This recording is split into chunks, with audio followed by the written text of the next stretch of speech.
সম্পর্কটা বিচ্ছিন্ন করে ফেলতেছে। আপনি বলতেছে না যে আমরা একদম অভিভাবকহীন, আমরা মানতেছি।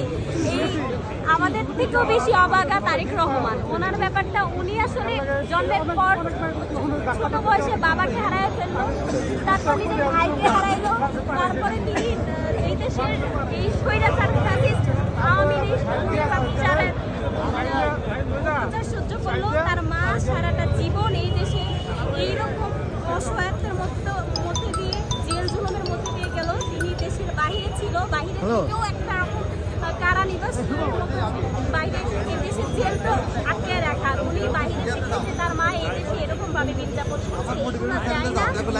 দেশের বাইরে প্রতিটা মুহূর্ত সময় পার করছে।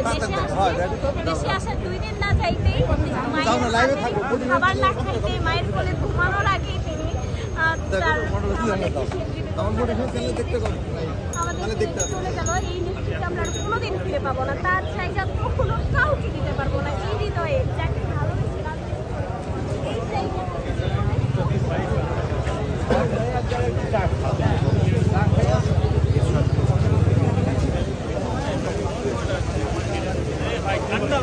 বাইকগুলো আসতে দিন, বাইকগুলো আসতে দিন।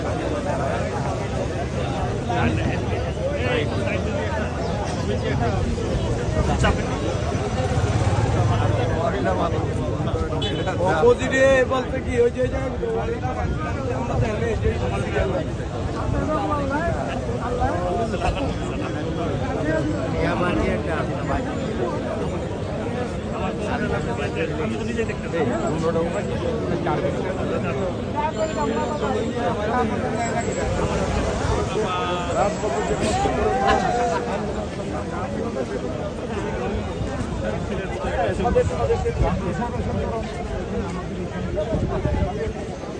চাইছিল যে আমি